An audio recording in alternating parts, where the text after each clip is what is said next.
You're listening to the PT Pinecast, where smart people in healthcare come to make noise. Here's your host, Jimmy McKay. Yo, Rebecca Griffith, Jimmy McKay, coming to you live. The calm before the storm. Been talking about APTA CSM, I think very apropos, although I don't know what apropos means. I just hear smart and fancy people say it, to have the Super Bowl the same week as CSM, because I feel like this is our Super Bowl. So that's what I think apropos means. Don't ask me to spell it. I couldn't even Google it. It's just short for appropriate. Oh, apropos. Didn't know that. I think. Maybe. I'll Google it later. So Rebecca Griffith, frequent contributor to the show, physical therapist, the EDDPT, and APTA Colorado. Colorado? Mm-hmm. Colorado. I say Colorado because we're super rad. Oh. Not right. Colorado. I pronounced Oregon wrong. I think because I called it Oregon when we had a conference out there. It's Oregon. I don't actually know what the correct pronunciation of Colorado is, but given that I'm a Colorado native, I feel like I can just say it's Colorado. Say whatever you want. But your duties this week, how many presentations at CSM will you be delivering? 3? I have 2 presentations and a poster, and then I'm going to help facilitate a session on like disaster response, which is kind of exciting. A set. So is that 3? What are the differences between a presentation and a session? Well, the session is really like a working group, I think, having conversations about disaster preparedness for physical therapists. Okay, let's go through. I'm giving a lot of people, if you listen to the content the last couple of days, and I think I'll go through till tomorrow, giving away sort of like preview episodes. Talked to some people from PTJ. I talked to 2 hilarious women who they dressed up for the live stream. They dressed up. One was a pickleball paddle. Well, I talked to her last week. The other dressed up like a pickleball. So Kristen, I'm so excited for that, but I think it's at a time when I'm presenting. My first session on Thursday, I am super excited about it. It's called Managing the Unmanageable, the A-holes of the Emergency Department. You're just excited because you got to say the word a-holes. I know. And like, I realistically didn't think it would get approved. Oh, approved. So why is it called a-holes? How did you justify the use of an a-hole? Well, because one of the things that I feel like has been a little bit frustrating at CSM in the past is that all of the content around the emergency department is pretty introductory. And I think there was a time when that was necessary, right? But last year at CSM, when I was giving presentations, I said, hey, how many of you have never heard of EDPT before? And everybody had heard of it. So it wasn't like we didn't need this. Here's how to start an EDPT practice anymore. So we're thinking about like what intermediate content do people need that's like beyond the basics. So the A-holes are going to be like those things that are like harder to manage in the ED, whether that's aggression, anxiety. I don't want to give away all of the A-holes. You have to come to the presentation to hear them. Because think about it. Most of the audience is not getting on a plane. Like 18,000 people. That's valid. That's so valid. So we're talking about anxiety, aggression, altered mental status, abuse, arrogance, access. Like those are some of the things we're going to be talking about.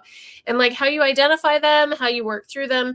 Because really top of scope practice, right, isn't avoiding the A-holes, it's leading through them. So we're going to provide an antidote for each A-hole. Aim for the a-hole. Mm-hmm.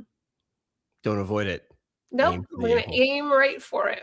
So my co-presenters for that are Dr. Sarah Neckvattle, who's a physical therapist at UW in Wisconsin, and she's the supervisor of the ED therapy services, both PT and OT. And she's worked in several different emergency departments, so has tons of great experience with that. And then Dr. Brandon Morchetti, who is actually a physical therapist, but went back to school and became an emergency department physician. Oh, so he started as a paramedic, went to PT school. When he was in PT school, he's like, hey, I think I want to do more. And then worked as a PT while he went to medical school and then became an ED physician. So he's kind of got 2 different perspectives. And I was looking at his content yesterday. He is going to call you out.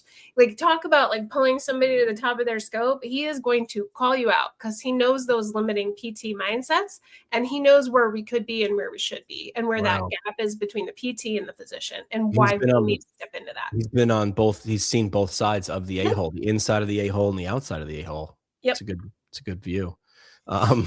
Yep. Can you get one person who's not presenting with you to sit there on the side and just count how many times a-hole is said. I'm just like, and then we'll play an over under. Do you think it would be over or under 31 and a half? Maybe under. You're going to say it in the intro. Like I'm really playing like it's a Super Bowl. Yeah. Yeah. Well, there's probably 60 slides. So I would say then you could maybe. I'm going to say over. I'm going to take if the line is set at 31 and a half, I'll take it's an hour. It's 90 minutes. 90 minutes. Oh, over 31 and a half. So 32 or more. Yes. The over. Because you're gonna play you're gonna say it in the intro when you're getting everybody quiet and settling everybody down, and you're gonna of course play with it. Otherwise, why put it in the title? Right. I don't want you guys to skew it, but I would like someone to count and just keep a little hash mark. And then how many times we say a-hole in a professional presentation? 31 and a half. I'll take the over. So what's a half an a-hole then, Jimmy? No. So I learned this. So when you say 31 and a half, because this way there's no push, there's no tie. Because if I said 31 over or under 31, you'd be like, what if it's 31? So that's why you'll see, I learned this a couple of years ago, like betting lines of like 7.5. And I'm like, why do they do halves? You can't score. And then someone was like, dude, it's because they don't want it to be, you can have a half bath. You can't have half an a-hole. Hi-yo.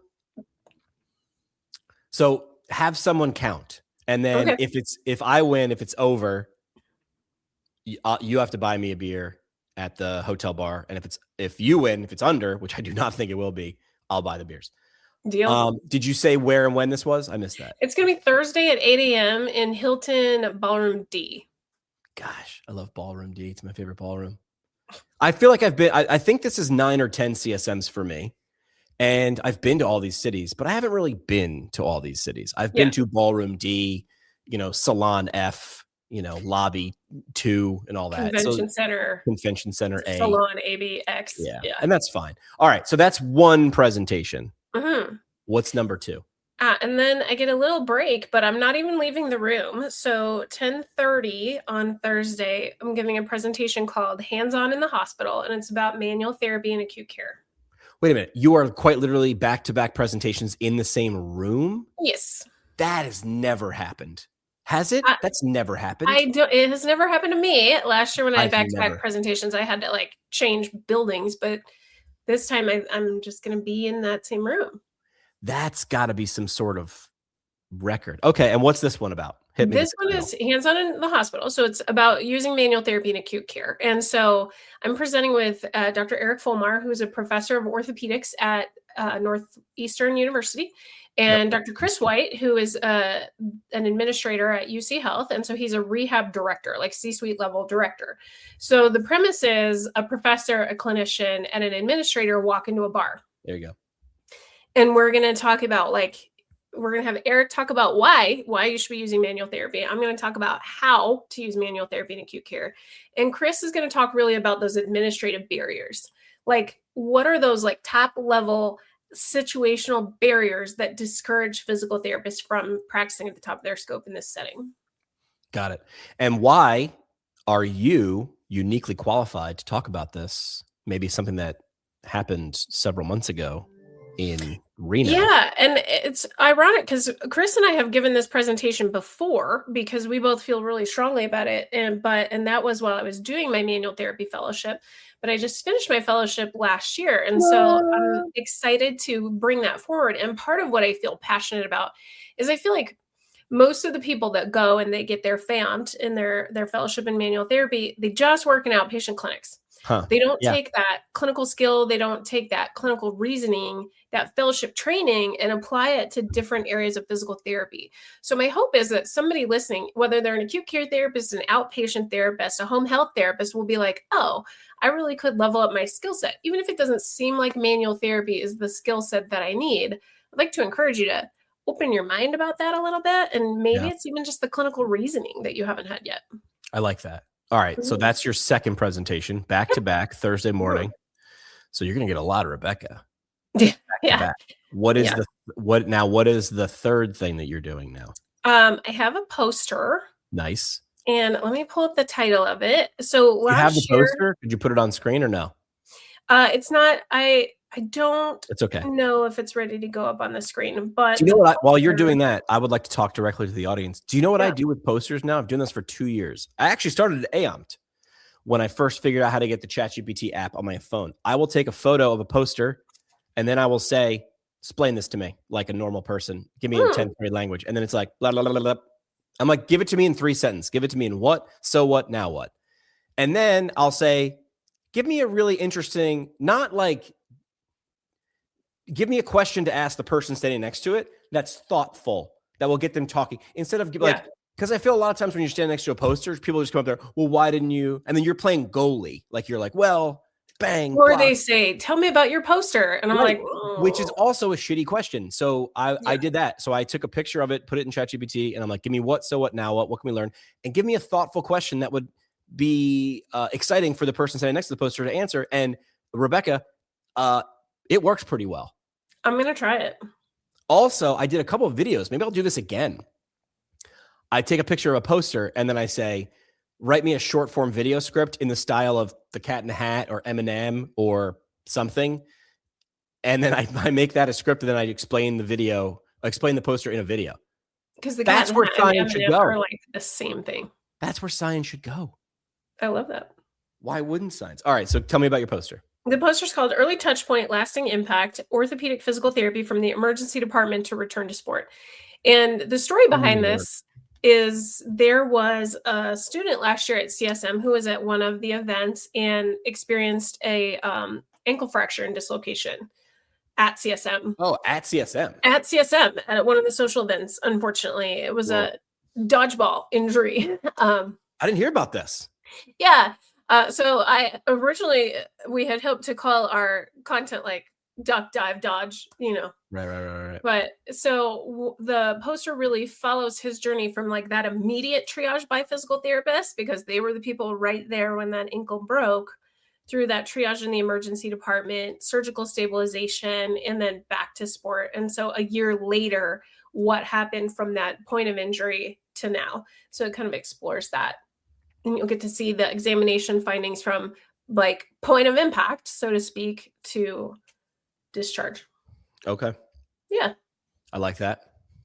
Yeah. So I'm kind of excited about that. Good. When is the poster sessions? There's several poster sessions. When is yours? It's at 12 on Thursday. So I finished. You are going to need a power bar on Thursday. Thursday. It's unfortunate. Why? Get it done. Bang it out. I know, but I actually feel like I would rather like spread it out a little bit. Right. Like I don't really get anxious about presenting, so that doesn't bother me. But I think it would be nice to have like a little recharge break. Yeah. So. Well, listen, you're on stage. You're the star of the show. So stars, there's no rest for the weary, no rest for the stars. Wicked. So that's 3. And then you said the working session. When is that? What is it? Where is it? What, when, where? Okay. So that is, I think it's through the Academy of Home Health. Good. And it is APTA Emergency and Disaster Management Group. So it's like a working group.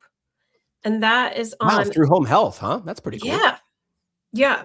Which I actually think really makes a lot of sense. If you think about if there's like a massive disaster. Oh, you're going to go to them. Yeah. Yeah. And it's also folks from the VA are participating in that. People from all different academies are participating in it. We're just that's who's hosting it. So it's gonna be really exciting. And who are you with? Who's with you on that? So I'm making the physician that's presenting with me go, because he coordinates disaster response for the entire state of Arkansas.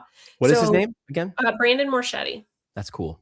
So we're gonna pull him into that, and then Chris White, who I'm also presenting with, he's a military PT, so I'm going to leverage some of his expertise in that group as well. But then there's a lot of great PTs that are participating in that. Megan Mitchell, who's a disaster relief PT, is going to help lead that. Yeah, and then James Gosney, who is really coordinating this. He's a PTA, but he's also a physician, so he's an MD PTA, MPH.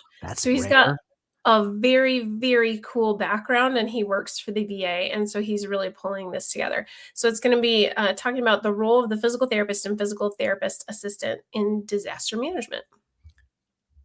Okay. I am writing down a note to come back to, because as this episode is titled Physical Therapist with Limited Attention Span, I want to make sure I come back to this because I have an idea. But let's play a game of, or not really a game. What is on your not being the star list? What are you like, I'm going to see this, and why? Oh, What are you like, well, boom, it's on my calendar? yeah. So Thursday night, I would like to invite everybody to the emergency department happy hour. Oh, where's that? So that is going to be at a brewery, and I meant to pull it up when you asked me about it. It is a Ballast Point Brewing in Anaheim at 7:30 p.m. on that Thursday. So I'll be ready for a drink, and I can't wait to have that conversation. And as the screen says, great PT conversations on tap. Best conversations happen at happy hour. I'm going to steal your line for that. And that's where we're going to be. It's good.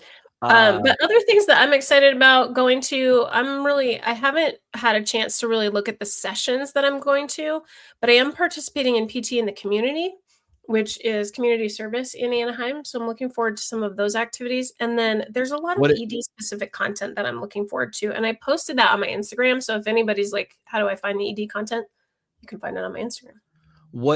So for people who don't know, Mm-hmm. PT in the community, like how would you present it to someone who's like, I have no idea what those words together mean? Patrick Berner is one of the people. I feel like he's more of the face. Patrick Berner really created this, and it was really this concept of we're bringing 18,000 physical therapists to the community.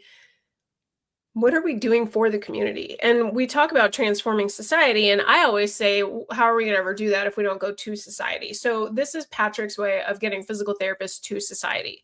And so there are a lot of events that are off-site within the actual community. And then there are some events that you can participate in at CSM. So I'm going to be making peanut butter and jelly sandwiches for a shelter and hygiene kits for a shelter. And so those things will go out to those community resources. But there are some other events as well where you can actually volunteer, but I think those are full already. Yeah. So it's a way for PTs to give back a structured, what I think PT in the community really is a logistics operation that you then get to plug in, and you're the energy that runs the engine, right? Yes. So Patrick is like, I'll find the need, I'll find the who with the what, and then I'll show you the how, where, and the when. You show up, you do, because we need doing. I had a similar driver with Party with a Purpose, which was an event I did in San Diego a couple of years ago, which was, I was looking at CSM saying, this is awesome. Look how, dude, I love me a good party, right? But at the end of it, I was like, what did we change? What did we do? When we're done, and next week, and the, United Auto Workers come to town and they use the conference center, did we change the local community at all? Is it just like another group coming in and check in and check out and dinner reservations? So Party with a Purpose for me was, I know these companies are going to spend truckloads of money, and this is great. That's an economic boost to the community. My pitch was, I can spend your money better. So if you're going to spend $2,000, $5,000, $10,000 on after hours stuff, I'll take your $6,000 and your $11,000 and your $20,000 and your this and your this. I'll put it together like a snowball. And then I rented out the San Diego Children's Museum. I found a badass 80s band. I got liquor. I got food. So I raised, I think, $125,000, spent $90,000, and that part was fun. I was like, let's do this. It was fun. But the goal was throw a badass party. I had to hit that goal. Boom. Secondary goal was see how much money can be left over to give away. Now, some people would say flip them. My purpose was the purpose, but party with a purpose in that order, you have to hit the party first, or else when, not if, but when I do this again and I knock on the door of all the people, the sponsors, it wasn't hard to get people to come eat, drink, be merry. That's not the hard part. The hard part is getting the money. Right. But now I have a track record, because I was like, remember that thing I promised to do and did? I'm going to do that again. And if you have the budget, you're going to give it to me, probably, or at least I have a chance. So anyway, it had to be a badass party, and it had to have a purpose. So we gave away $30,000 or whatever the difference is between 90 and 125 to 3 different organizations. I let the 3 biggest donation givers choose your own adventure. It's not that I didn't care what the charity was. It had to be a charity. That's Right. what I cared about. I don't care what one. So Academy of Leadership and Innovation did the One More Wave, which taught wounded vets how to surf. Academy of Leadership, Academy of Geriatric Physical Therapy donated it to a geriatric research study for the Foundation for Physical Therapy Research. So they took their money and gave it to a research nonprofit, which I'm also on the board of trustees. So I was pretty excited about that. That wasn't my call, though. And then the third, ATI has their own ATI Foundation that gives away free pro bono care. So that fueled hundreds, if not thousands, of PT interactions, paid for it. So that was pretty cool. So I'm not officially announcing it now because who the hell listens to a podcast anyway? You're not listening. It's just me and Rebecca talking to each other. Philly is next year. I'm doing it again. So. I'm doing it again because now my head's a little more clear personally. I had some other family stuff going on the last 2 years. I'll do it in Philly. Party with a Purpose 2, the sequel. It's back. Well, I would encourage you to like make ways for little people like me to be involved because I am a sponsor of PT in the community. Yeah. Am I like their highest dollar sponsor? Of course not. But like, I feel like my little contribution is still welcome. So, well, I talked to this. You and I were drinking with Patrick a few weeks ago. I'm like, well, then why don't I make a portion of Party with a Purpose fuel the next year's PT in the community? Like I'll always work a year ahead instead of, I hope the money will come. Here it is, 11 and a half months in advance. So I'm in charge. I am the board. There's no board of Party with a Purpose. It's just a nitwit with a microphone. Ta-da! I'll make part of the proceeds be PT in the community. We'll just do it. You can just do things. I love that. You're allowed to just do things. And then people will be like, oh, you're not allowed to do that. And I'm like, you're not the boss of me. That's actually a valid defense. Like 7-year-olds have it figured out. When someone's like on LinkedIn, you can't do that. And I'm like, well, you're not the boss of me. So I am going to do that. I am going to do that. Can I tell you one more thing that I'm excited about at CSM? You can tell me lots of things that you're excited about at CSM. We got lots of time. So I'm going to do an interview with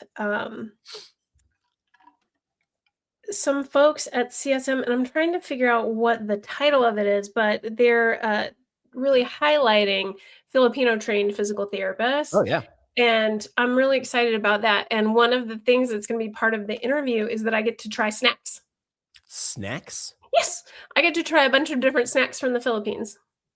How exciting is that? I mean, honestly, you had me at snacks. I mean, I've been interviewed by you multiple times and I've never once gotten a snack. So I bring alcohol though. Just going to leave that there with a pause. But you've never once presented me with a flight of snacks. That's true. Who are these people? Who are the people? Ben Aguila is going to interview me. And I was texting with him. Aguila. Sorry, Ben. It's okay. I realized the other day that his podcast that he used to do for his clinic was the first podcast I was ever on. Really? Yeah. Yes. And maybe 2 people listen to it. Like, I don't know how many people listen to it, but like, I just remember I was so scared to be on that. And that was probably the first podcast I was ever on. So I'm excited to be interviewed by Ben again and like have that kind of come full circle. Yeah.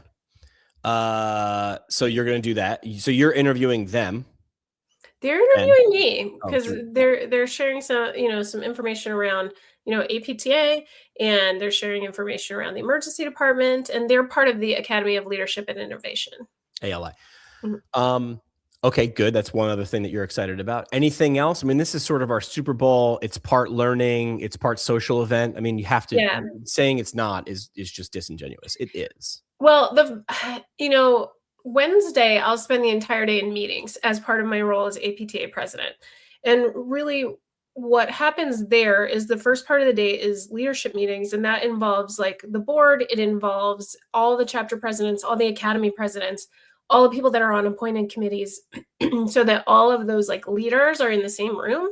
That's a smart idea. It is. And I think so. Good. And they really deliver some information, but also receive information. That's good. And usually there's a panel on a specific topic that's really important, and you get to hear from other chapters or other academies. And then in the afternoon, it's just chapter presidents.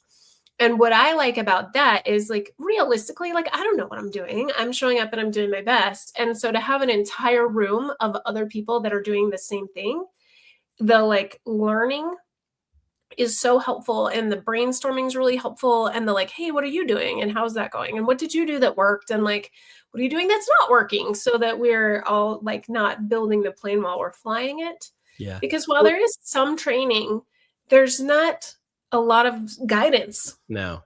And you all pretty much have similar problems. I mean, I'm sure there's some differences.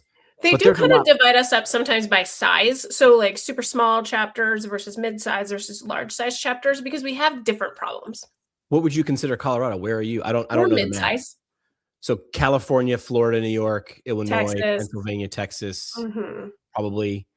Yeah, those are And some then of you the got the bigger ones. Colorado, And then you've got your Minnesota. states like Wyoming and South Dakota and stuff that are like little smaller ones. I would say that the smaller ones are probably just strategic. It's harder for them to solve any of the problem, like because they're so, because like they're so, if you're sparse, like the resource, it's just less resources, so you're out resourced. You know what I mean? Yep. More money, more problems, but like less money, more problems also. Right. Less money, less solutions. Like Yeah. Maybe that's better. And That's less probably, people, like less less people to pull from. And when you think about running a volunteer board, yeah. your best resource are volunteers. And How many so when you people don't are have on that your many, board? maybe 15, I feel That like. is that normal? That's that normal? Well, we have like an executive committee and then we have a full board, but we have like, it's just based on our bylaws. But I actually think the people that are in the room at those board meetings are great, because No, they I don't represent disagree different. that. It's No, just no, like, I mean like the roles. I'm not, and the oh, people obviously are great, but like the specific roles that are represented in there, it makes lighter work.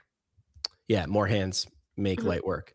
And then we've talked about this before, but maybe it'll be an update. What are the big strategic goals for Colorado? And where are you in the presidency? It's 3 years, so you're halfway.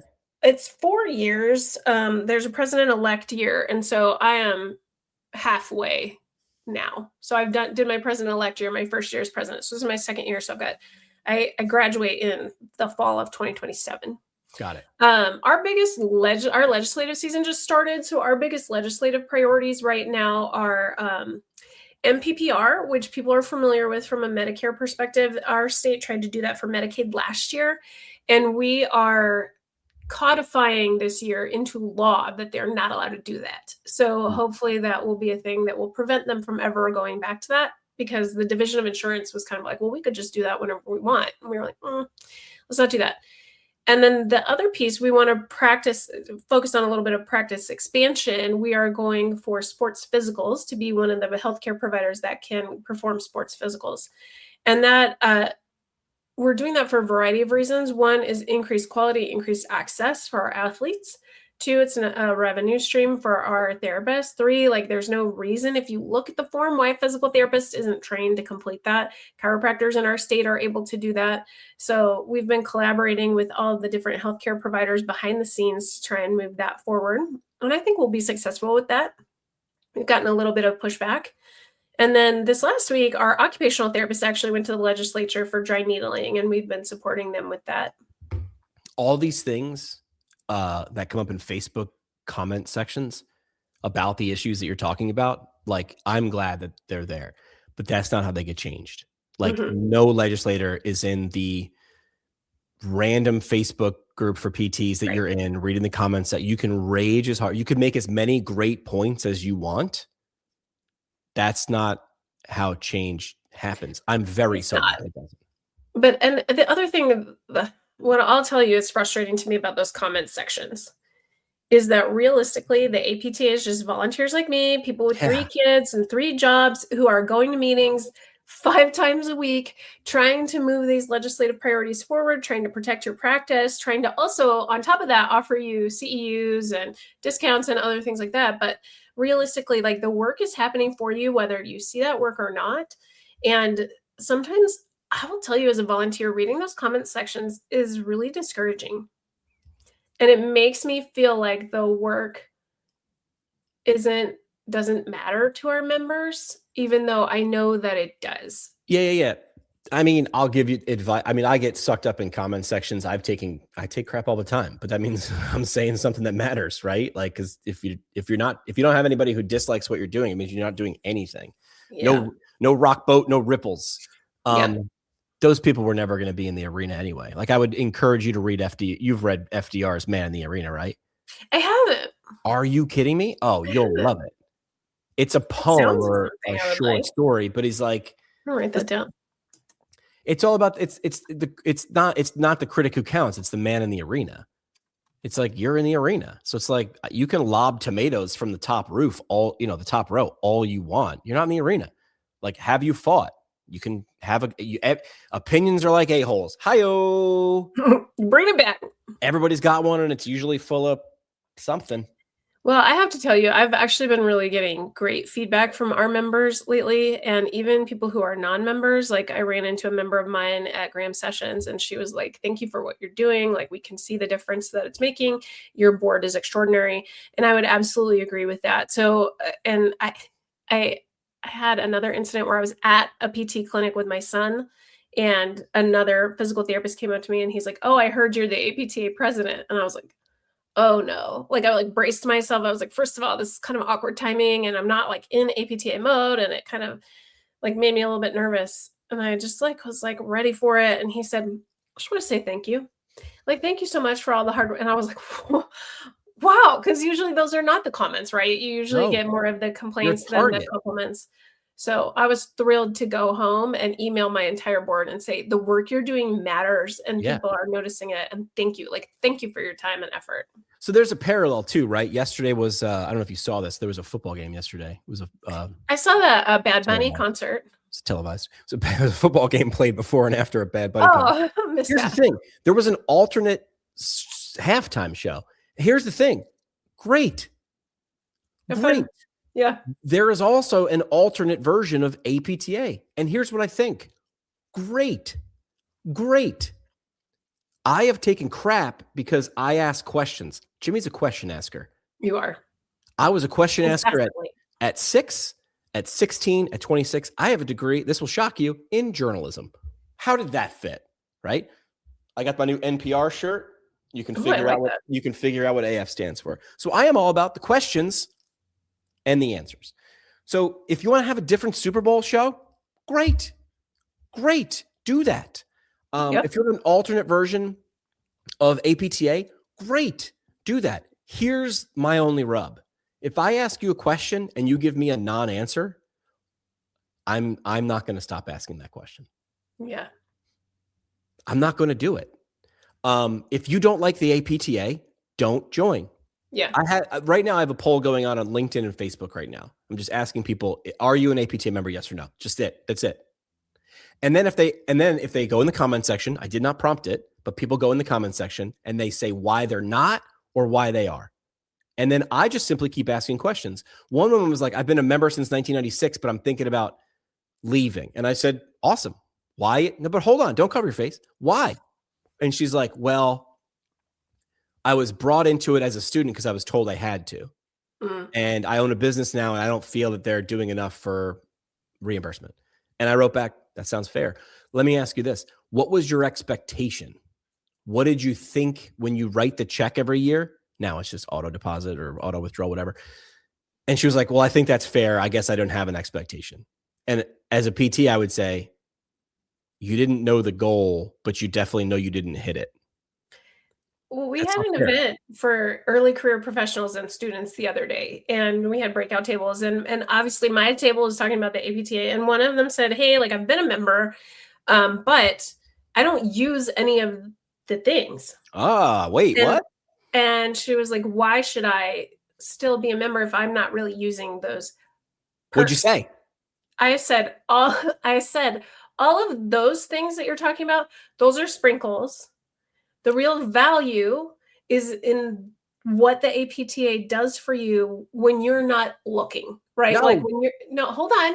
Let me finish. Okay. I said, like, all the advocacy work that happens for you, whether you're using your benefits or not, you're using your perks or not, like, all of that is happening for you, protecting your license, progressing your profession, like all of that you don't need to even participate in. all of that is, I think, the most meaningful benefit. So the rest of it are sprinkles. Yes. But if you're going to say sprinkles, say cake for the rest of it. Listen, you're there for the sprinkles. You're skipping the cake.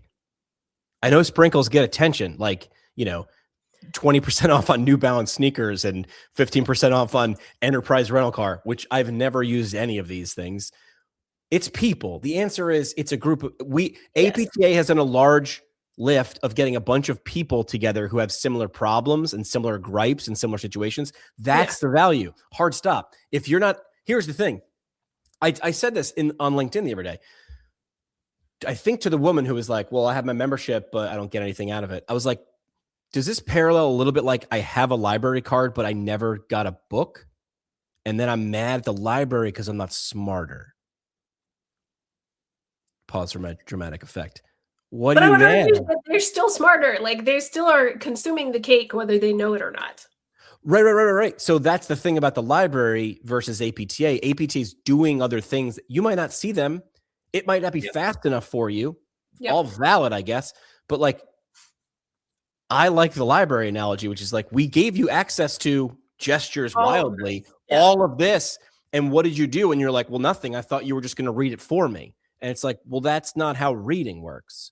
Not yet anyway. I mean, we'll be at the Matrix pretty soon where we'll just be able to download abilities. We'll be there soon. And we still are reading for you.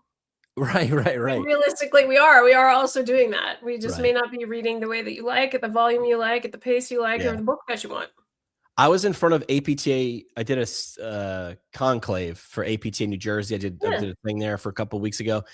And at the end, one of the students, it was actually asking Ben Aguila, why should you be a member of APTA or something like that? Or where do I fit? It was a very smartly asked question by a student. Very well asked. And Ben, of course, is a drum beater. That's why I like Ben. Ben's like, I love APTA. And after Ben was done, I grabbed the microphone, and I was going to shock you, but I said, I don't think you should be an APTA member. And the room was aghast.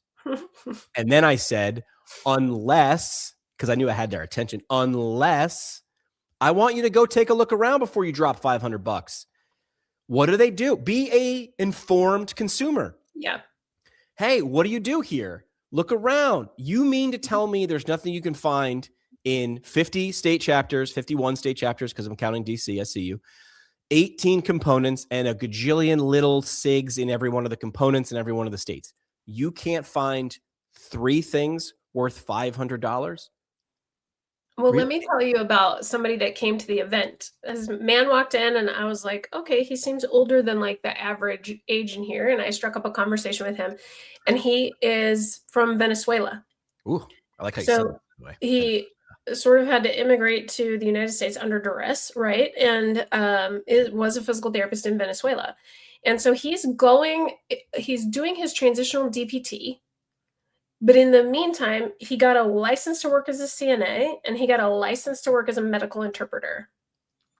And he saw the advertisement for our event on one of the PT program's pages. He's not an APTA member because he's not a physical therapist yet. He was like, I didn't know I could be an APTA member as a student.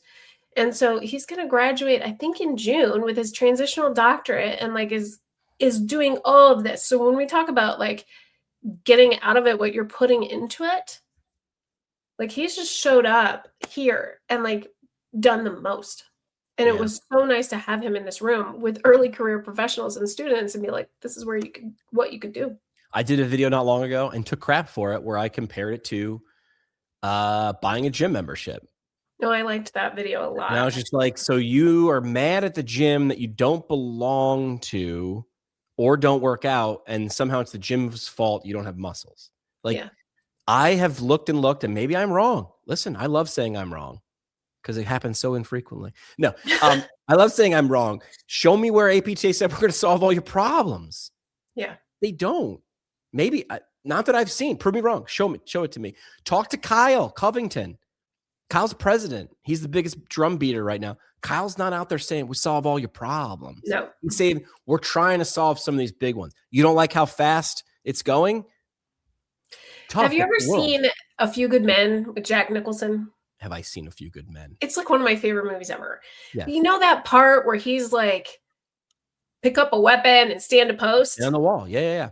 I think about about that Jack Nicholson quote a lot when it comes to APTA. Like, we're happy to have you on the wall. But also, you don't have to be a Marine. If you don't like it, don't join. If you like it, join. But no joining means you have to do to get out. And that's okay. If you're like, I want to just drop my money in the bucket and leave. One of the women yesterday in my comment section was like, I just sort of like being a member because I like being a member. Is that a valid reason? Yes. Yep. But for her expectations are aligned. Yep. I'm going to give this money and I feel, look, I got my NPR AF shirt on. I give money to NPR. Why? Because I like it. I want them to keep doing. Am I sitting here every day going, did I get my 11.5 cents worth of NPR today? No. I write the check. I walk away. I'm like, good, do that. I am a member of APTA because I don't want to do legislative things. I don't like them. I don't like them. You would think I would want to be in politics because I have a strong desire to get people to like me, but I feel like it's such a fake game. There's not a lot of authenticity, I will tell you. That's the problem. I'm like, I see you're being fake, and then I have to be fake, and it's a fake Cold War. And I get it. It's a game. Don't hate the player, hate the game. I don't want to play it. Someone else does. Here's my nickel. Go play.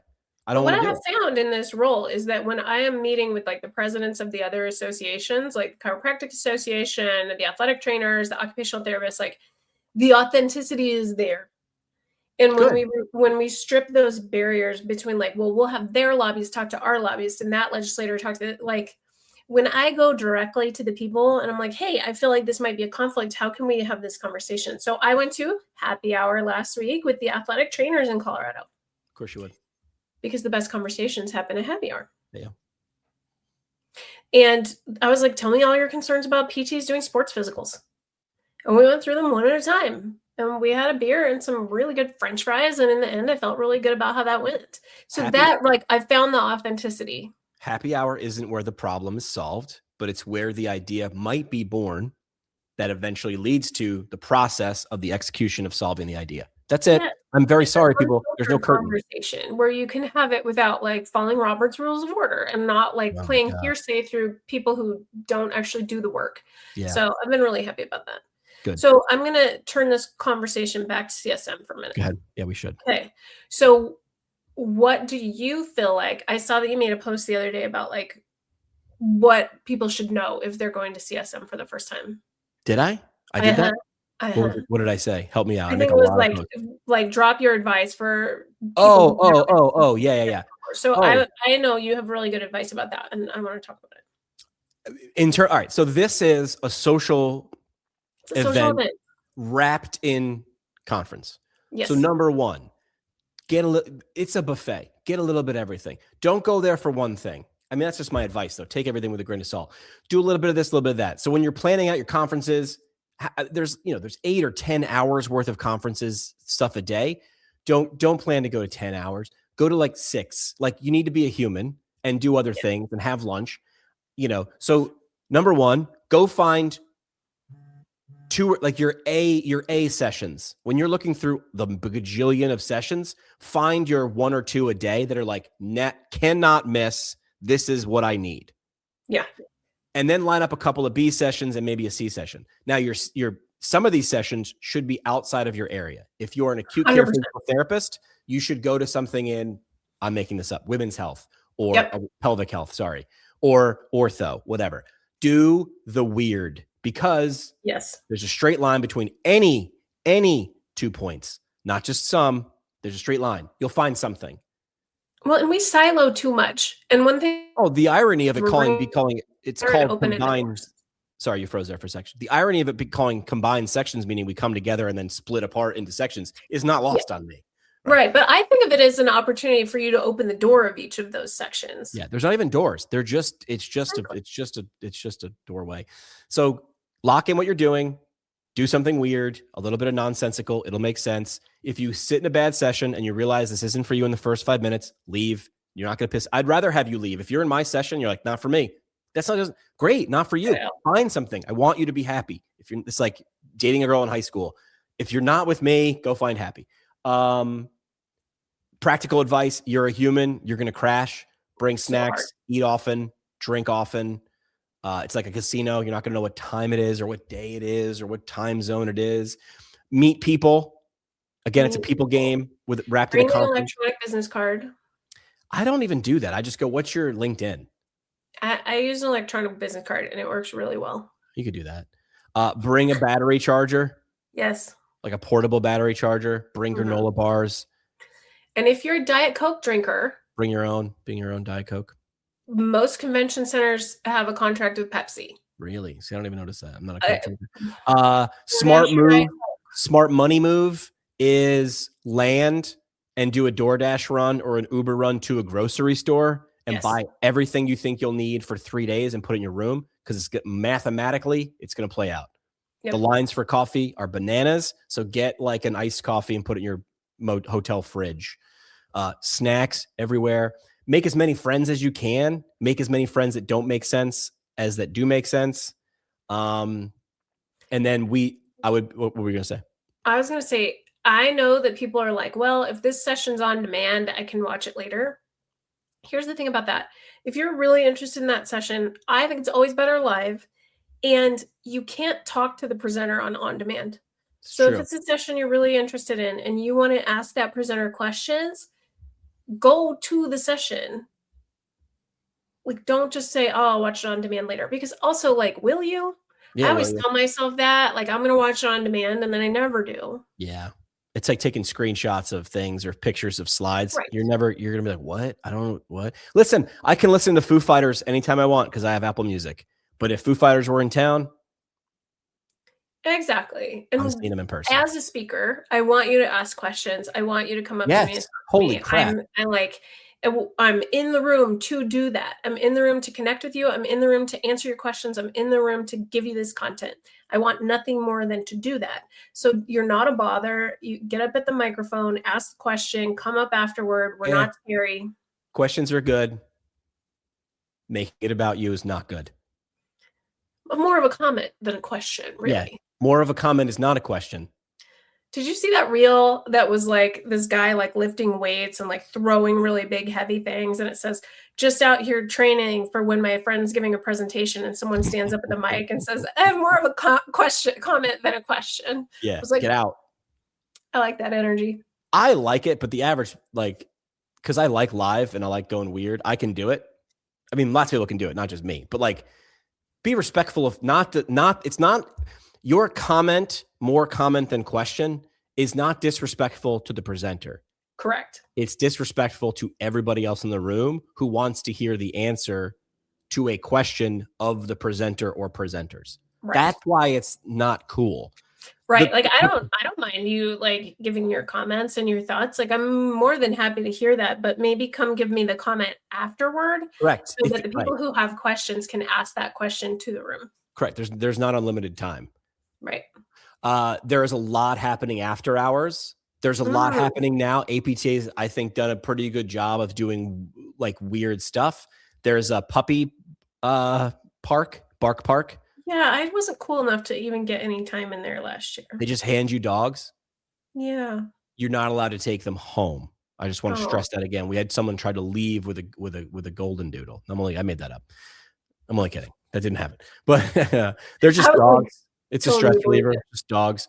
There's also a gym for demonstration or just to get your swole on. Like, just do it. There's Rogue racks and med balls and just get all sweaty. There's headshots. They're doing headshots again. I mean, I don't know, in this day and age, if you need a headshot, if they have that. So there's sessions. There's pickleball. Drew Contreras would be very mad at me if I didn't point out that he rented out or, arranged a giant pickleball, multi-pickleball Thunderdome sort of situation. Wow. And then, of course, there's after hours. I know it's going to surprise you. There are food and drink things after hours. Every hotel bar, it will be full. Every restaurant within 3.5 miles. Lots of people will be going over to Disneyland. I got yelled at in my comment section because I called it Disney World. I apologize to the Disney people. Sorry. Well, it's Disneyland because it's LA, and then it's Disney World because it's Orlando. I know. I just learned that like a year ago. All right. So what's your favorite thing to get in the convention hall? Useful things. Like, I don't need another 48 pens. So useful thing is like like battery chargers or things, I'd be like, Mhm. oh yeah, like you see it, and like I saw somebody giving away like a phone tripod last year, like a Oh, little that's nice. fold up phone tripod. I was like, that's cool. Here, some Fusion, they're like a staffing company. They always give away weird stuff. They gave away an avocado. It was like a stress ball, like a squeezer thing. That's cute. So I thought that was cute. I really was just gonna say popcorn. Oh, food. Yeah, food, I snacks. like the popcorn Yeah, they'll people. have like coffee stations and food stations. Take advantage of I, that. I just always go to the popcorn vendor and then I slowly walk up and down the rows and like take little pieces of chocolate to put in my bag. Yeah, it's Valentine's week again, so it's going to be a Mhm. lot of I'm wearing so I'm live streaming on Thursday and Friday. I might be doing it Saturday, but definitely Thursday, Friday. I purchased a red tuxedo. Oh, I cannot wait.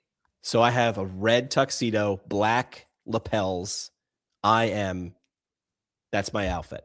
You I ready to go to usually the on the first day I wear a ridiculous outfit, so everybody's like, "Who's that?" People who know me just sort of nod and they go, "It's Jimmy. He's just being weird over there." And then other people are like, "Who's that guy?" And then usually the person next to them is like, "That's Jimmy. He's being weird over there." But my job is attention, so I will wear a weird outfit. It has to make sense. I can't just dress like a pickleball for no reason. I'm here for it. And then I don't even know what I'm wearing on Friday. It doesn't matter. Like I'll blend in Friday, but Oh, because we're live streaming on Friday. I was gonna like match my outfit to go with this tuxedo. Now what am I gonna do? PTA Plus is saying I still use a slingback beach chair phone holder I That's got in the amazing. exhibit hall last time I was in Anaheim. That's a decade ago. So it's a small beach chair that's funny. That's Like a adorable. small little that's cute. Yeah, Yeah, corny things like that. Cute, kitsch. I'm excited about it. Yeah, I'm leaving tomorrow, and I am gonna go to Disneyland before my meetings. good for you. So. What's your ride of what part of Disneyland? Are you like a Star Wars? Are you with this? I'm not like a big Disneyland person, and frankly, my kids aren't either. My kids are like, let's go to the beach and like do outdoor things. So I have not been a lot. I'm a Space Mountain girl though. Like I have like fond memories of Space Mountain. So that's my goal, Space Mountain. Space Mountain. And like a Dole Whip. I think I'm gonna see one of my best friends from high school. He lives in LA with his kids. His kids have a PT. He has a PT, and he's like, "Hey, are you coming to a conference?" I'm like, "Yeah." And he's like, "My PT's going," and I'm like, "Awesome, I'm going." So I'm gonna see my buddy Paco, who lives 40 minutes away. He lives like 2 miles away, but it's 40 minutes because it's Anaheim in LA. So that's why it's gonna take so long. I'm looking forward to the people I hang out with every year. I'm looking forward to seeing the people that I interact with on LinkedIn and whatnot, because I'm a dork like that, in person and having a beer with those people. I might do a couple of impromptu live things from bars. I invented a new game called Truth or Drink. So I'm going to ask you a question. You got to tell me the truth right off the bat, or you just take a drink. And we'll just do that until the alcohol runs out. Yikes. Parting shots for today. I think parting shot for CSM is it's about the people and not the content. It's all the people. Even the content is made by the people. So it's not about the CEU. It's about who you see and who sees you. Woo! Did you write that? Is that yours? No, I just made that up. Did you just make that up? Just made that up. Say it again. That's good. It's not about the CEUs. It's about who you see and who sees you. Woof! How am I going to top that? I like that. You got me spinning.